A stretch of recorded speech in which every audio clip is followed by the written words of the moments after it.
Plant disease. तो आज की इस वीडियो में हम प्लांट की डिजीज के बारे में पढ़ने वाले हैं। प्लांट के अंदर जो भी डिजीज लगते हैं वे कहीं ना कहीं उन्हें हार्मफुल होते हैं, तो इनके बारे में आज की इस वीडियो में हम पढ़ने वाले हैं। इसके पिछले वीडियो में आपको सिम्टम्स ऑफ वायरल और फंगल और साथ ही साथ बैक्टीरियल डिजीज के बारे में आपको बताया गया था। उनमें कई टाइप्स थे, तो इन सब के बारे में आपको डिटेल से पिछले वीडियो में आपको बताया गया था। तो आज की इस वीडियो में हम प्लांट डिजीज के बारे में पढ़ने वाले हैं। तो चलिए शुरू करते हैं।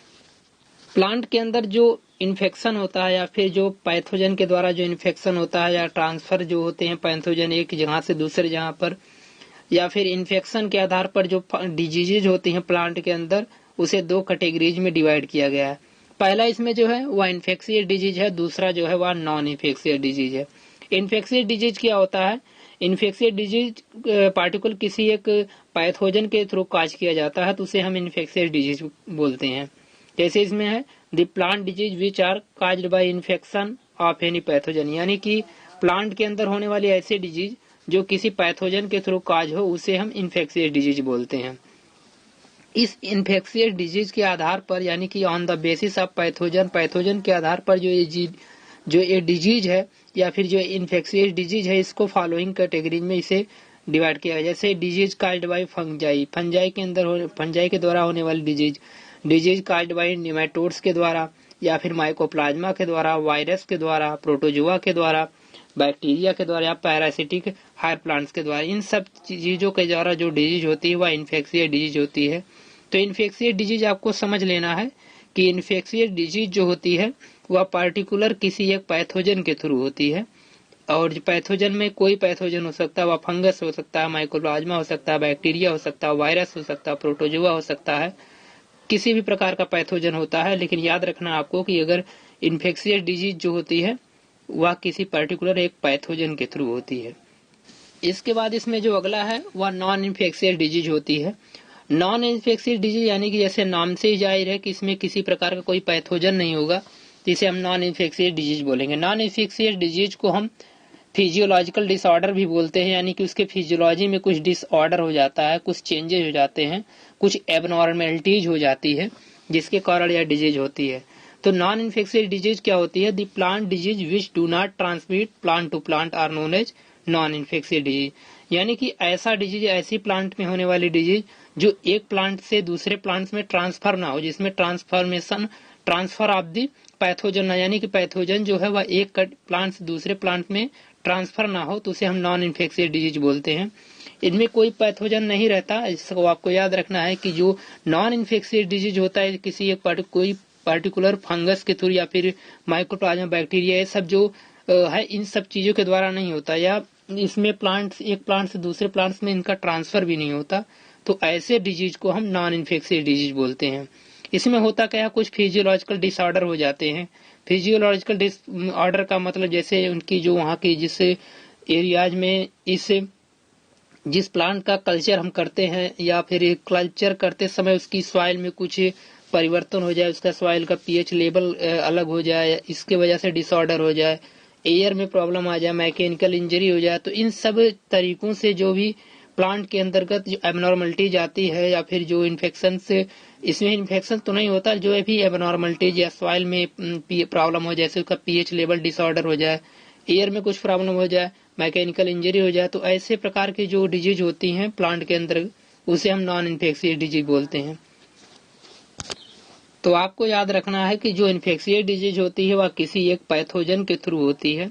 इसमें पैथोजन में आप ये पैथोजन के द्वारा जब होगी तो एक प्लांट से दूसरे प्लांट में ट्रांसमिट भी होगी, लेकिन ये जो नॉन इन्फेक्शियस डिजीज होती है वह किसी पर्टिकुलर कोई पैथोजन के थ्रू नहीं होती, या तो इसमें सॉइल में प्रॉब्लम हो जाती है, जहाँ पर इसका कल्चर किया जाता है, जहाँ पर इस प्लांट्स की खेती की जाती है, वहां पर उसके कुछ फिजियोलॉजिकल डिसऑर्डर हो जाते हैं। फिजियोलॉजिकल डिसऑर्डर का मतलब यह होता है कि जैसे सॉइल है, सॉइल का पीएच लेवल वहाँ का डिसबैलेंस हो जाए, वहाँ पर एयर हो जाए, मैकेनिकल इंजरी हो जाए, इन सब चीजों की वजह से जो डिजीज होती है प्लांट के अंदर या फिर जो भी एबनॉर्मलिटीज आती है प्लांट के अंदर, तो उसे हम नॉन इन्फेक्शियस डिजीज के अंतर्गत पढ़ते हैं, या फिर उसे फिजियोलॉजिकल डिसऑर्डर भी बोलते हैं।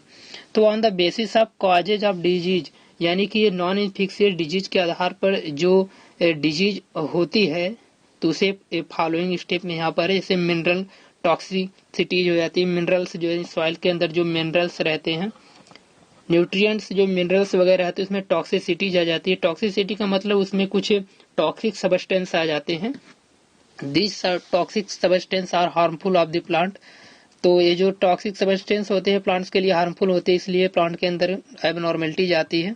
इसके अलावा सॉइल एसिडिटी, सॉइल में अम्लीयता हो जाती है, मिट्टी में अम्लीयता हो जाती है, इसके कारण डिजीज हो जाती है प्लांट के अंतर्गत। टॉक्सिसिटी ऑफ पेस्टिसाइड, पेस्टिसाइड्स जो होते हैं उनमें टॉक्सिसिटी आ जाती है। टॉक्सिसिटी का मतलब होता है कि उसमें टॉक्सिक सबस्टेंस आ जाते हैं। और टॉक्सिक का मतलब यह होता है कि जैसे टॉक्सिक का मतलब होता है पॉइजन, पॉइजन को हिंदी में हम जहर बोलते हैं। तो आप समझ सकते हैं जो टॉक्सिक सबस्टेंस होते हैं these are the very harmful of the plants. और इसके अलावा जो अगला है इम्प्रॉपर एग्रीकल्चर। इम्प्रॉपर एग्रीकल्चर का मतलब अगर आप किसी साइंटिफिक ढंग से खेती नहीं कर रहे हैं या फिर ऐसे आप सिर्फ नाम मात्र की खेती कर रहे हैं तो इस तरीके से भी प्लांट के अंतर्गत प्रॉब्लम आती है। इम्प्रॉपर एग्रीकल्चर का मतलब क्या होता है कि आप उससे प्लांट्स के अंदर प्लांट्स जो आप लगा रहे हैं वहाँ पे तो आप उसे अच्छी तरीके से उसकी देखभाल नहीं कर रहे हैं और जिसकी वजह से उसमें कुछ डिसबैलेंस सॉइल के अंतर्गत आ जाए या फिर सॉइल के अलावा जो वहाँ की सॉइल के अलावा जो मिनरल्स हैं उनमें टॉक्सिसिटी आ जाए। तो इन सब के कारण जो होता है उसे हम नॉन इन्फेक्शियस डिजीज के अंतर्गत रखते हैं। और भी इसमें है जैसे लैक ऑफ ऑक्सीजन, ऑक्सीजन की कमी हो जाए, न्यूट्रिएंट डिफिशियंसी, न्यूट्रिएंट्स में डिफिशियंसी हो जाए, यानी कि जो प्लांट्स को जो न्यूट्रिएंट्स मटेरियल चाहिए उसको प्रॉपर मात्रा में ना मिल पाए, प्रचुर मात्रा में उसे न्यूट्रिएंट्स मिनरल न्यूट्रिएंट्स अगर प्लांट को प्रचुर मात्रा में ना मिलेगी तो वो भी इसमें डिजीज हो जाएंगी। इसके अलावा एयर पॉल्यूशन के भी थ्रू हो सकता है। पॉल्यूशन एक बहुत बड़ा कारण है। प्लांट के साथ साथ एनिमल जो है उनमें भी पॉल्यूशन का बहुत बड़ा इफेक्ट पड़ता है।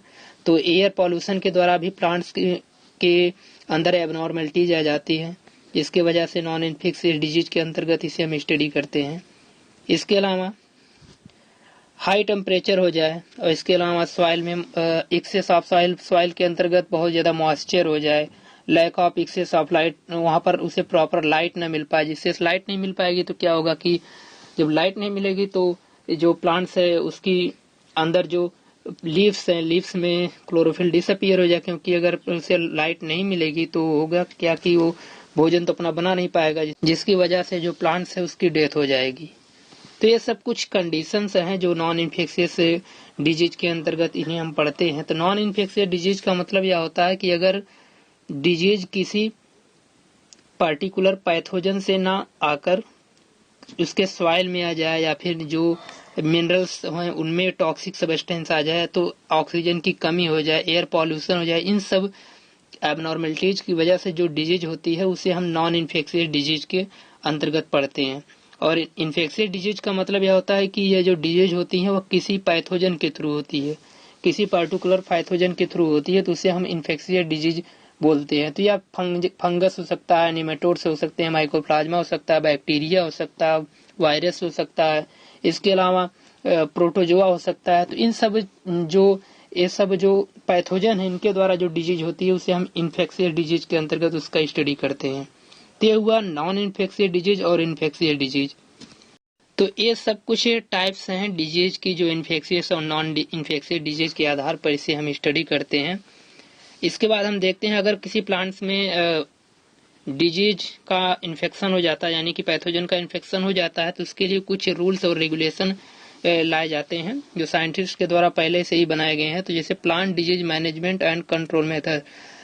प्लांट डिजीज मैनेजमेंट यानी प्लांट के अंदर अगर कोई डिजीज लग गई है तो उसे हम उसे कैसे कंट्रोल करें, उसके कुछ मेथड्स होते हैं। तो इसमें पहला जो है वह quarantine regulation law. Quarantine regulation law जो कि गवर्नमेंट्स के द्वारा बनाया जाता है, और इसके अलावा जो सीड सर्टिफिकेशन, किसी भी कंपनी के द्वारा जब बनाया गया कोई सीड होता है तो उसको दोबारा उसे एक संस्था के थ्रू चेक किया जाता है, तो उसके बाद उस सीड के लिए एक सर्टिफिकेट दिया जाता है जिसे सीड सर्टिफिकेशन बोलते हैं। इसके अलावा जो अगला है एरेडिकेशन ऑफ प्लांट डेमेरिस। ऐसे प्लांट्स जो जिनमें इन्फेक्शन हो गया हो, जो ऐसे प्लांट जो क्षतिग्रस्त हो या फिर बीमारियों से जो ग्रस्त हो, ऐसे प्लांट्स को कट कर देना चाहिए, उसको निकाल कर किसी एक जहाँ पर पिट खोदकर या गड्ढे खोदकर उसमें उसको बंद कर देना चाहिए। तो इसे कुछ मेथड हैं जिससे हम जो डिजीज है उसको कंट्रोल कर सकते हैं। इसके अलावा जो है सॉइल सैनिटेशन या फिर सॉइल ट्रीटमेंट, यानी सॉइल सैनिटेशन का मतलब होता है कि जो मृदा है या फिर जो सॉइल है उसका पीएच लेवल हमें जांच करना चाहिए। सॉइल की पीएच कितनी है, कहीं मिट्टी में ज्यादा अम्ल की मात्रा तो नहीं या फिर ज्यादा क्षारीय तो नहीं हो गई है, इन सब चीजों का हमें ध्यान देना चाहिए। सॉइल ट्रीटमेंट इसे बोलते हैं। तो ये सब कुछ रेगुलेशंस और रूल्स हैं जो गवर्नमेंट के थ्रू चलाई जाती हैं। तो इसमें सबसे पहले हम देखते हैं क्वारंटाइन रेगुलेशन लॉ। तो क्वारंटाइन रेगुलेशन का मतलब, जैसा कि आप जानते हैं, क्वारंटीन का मतलब ये होता है कि अगर कोई पर्सन या फिर कोई प्लांट्स अगर उसमें डिजीज का इन्फेक्शन हो गया हो तो उसे एक जगह पर उसे हम अलग उसे क्वारंटीन कर देते हैं, जिससे जो अलग प्लांट्स जो हैं और जो भी प्लांट्स उनमें इन्फेक्शन ना हो। यानी जो ट्रांसमिशन ऑफ द पैथोजन है, पैथोजन का जो ट्रांसमिशन होना उसको रोकने के लिए हम क्या करते हैं, प्लांट को क्वारंटीन कर देते हैं। तो इसके लिए हम यहाँ पर प्लांट के बारे में पढ़ रहे हैं, तो हम प्लांट क्वारंटीन के बारे में हम यहाँ पर देखेंगे। प्लांट क्वारंटीन क्या होता है? इसमें होता क्या है कि जो भी सीड्स या फिर जो भी बीज अपने देश में मंगाए जाते हैं या फिर जो भेजे जाते हैं, तो वहां पर आने के बाद सबसे पहले उसको चेक किया जाता है कि इस बीज में, इस जो सीड हम मंगाए हैं, इसमें कोई डिजीज तो नहीं है, कोई पैथोजन तो नहीं है। अगर वह सीड जो रहता है वह डिजीज फ्री रहता है तो उसे गवर्नमेंट जैसे अपने देश में उसे लॉन्च कर दी है, और अगर उसमें डिजीज पाया जाता है तो उसे वहां पर उसे बैन कर देती है। तो ये एक रेगुलेशन होता है, एक रूल्स होता है, उसके तहत जो गवर्नमेंट रहती है इसे हैंडल करती है। तो इसे हम प्लांट क्वारंटीन बोलते हैं। प्लांट क्वारंटीन को सबसे पहले यूएसए में 1912 में इसे लाया गया था। इंडिया में जो क्वारंटीन रेगुलेशन के लिए पास्ड गवर्नमेंट के द्वारा जिसको पास मिला हुआ एक संस्था है जिसे DIP बोलते हैं, डिस्ट्रक्टिव इंसेक्ट पेस्ट एक्ट इस संस्था का नाम है। इसके तहत जो भी सीड्स हम बाहर से मंगाते हैं, अदर कंट्रीज से जो मंगाते हैं, उस सीड को यहाँ पर प्यूरिफिकेशन किया जाता है, उसको चेक किया जाता है। अगर वह सीड्स डिजीजेज फ्री में होता है तब उसे हम गवर्नमेंट उसे मार्केट में उसे लॉन्च करती है। अगर उसमें डिजीज पाया जाता है तो गवर्नमेंट वहीं पर उसे बैन कर देती है। अगर हम बात करें इंडिया में, तो इंडिया में लगभग 16 क्वारंटाइन स्टेशन है। प्लांट को क्वारंटीन करने के लिए 16 स्टेशन बनाए गए हैं गवर्नमेंट के थ्रू। तो इसमें 8 जो है वह सी पोर्ट पर हैं, 6 जो है वह एयरपोर्ट पे हैं और 2 जो है वे लैंड पर हैं। तो यह एक रेगुलेशन है, क्वारंटाइन रेगुलेशन है, जिसके थ्रू जो प्लांट्स के जो सीड्स बाहर से जो मंगाए जाते हैं या फिर जो भेजे जाते हैं उसको सबसे पहले चेक किया जाता है। चेक करने के बाद तब जाकर उसे मार्केट में उसे लॉन्च किया जाता है। इसके बाद अगर हम कुछ फंजीसाइड्स की बात करें, यानी कि ऐसी मेडिसिन जो फंगस को किल कर देती है, प्लांट्स में जो फंगस पाए जाते हैं उसको किल कर देती है, तो उसे हम फंजीसाइड बोलते हैं। तो इसमें जो है पहला जो है वह बोर्डेक्स मिक्सचर है। इसको बनाने की जैसे कैसे इसे बनाया जाता है इन सब के बारे में हम बताएंगे आपको। तो बोर्डेक्स मिक्सचर क्या होता है? दीज आर आल्सो कॉल्ड बोर्डो मिक्सचर। इसे बोर्डो मिक्सचर के नाम से भी जानते हैं। Bordeaux mixture is the mixture of copper sulphate, या एक कॉपर सल्फेट का एक मिक्सचर होता है, और इसमें एक क्विक लाइम्स यानी कि बुझा चूना भी इसमें डाला जाता है, और यह एक फंजीसाइड के रूप में यह एक्ट करता है। सबसे पहले बोर्डेक्स मिक्सचर को पी मिलार्डेट ने इसे डिस्कवर किया था। इस सोल्यूशन का यूज करके हम किसी प्लांट्स के ऊपर अगर कोई फंगस अटैक करता है तो उसको हम मार सकते हैं, किल कर सकते हैं। तो इसका यूज अधिकतर पोटैटो पे किया जाता है, और जो लीफ कर्ल्स होती हैं एप्पल्स वगैरह, एप्पल में जो स्कैप होता है इन सब में इसका यूज किया जाता है। इसके अलावा इसको हम गार्डन में भी यूज करते हैं। अगर गार्डन में कोई फंगस अटैक करता है तो उसमें भी इसका यूज किया जाता है। डाउनी मिल्ड्यू और पाउडरी मिल्ड्यू में भी इसका यूज करते हैं। या जो होता है इसको स्प्रे किया जाता है प्लांट्स के ट्रीटमेंट में, प्लांट्स के लीव्स जो होती हैं उस पर इसको स्प्रे किया जाता है।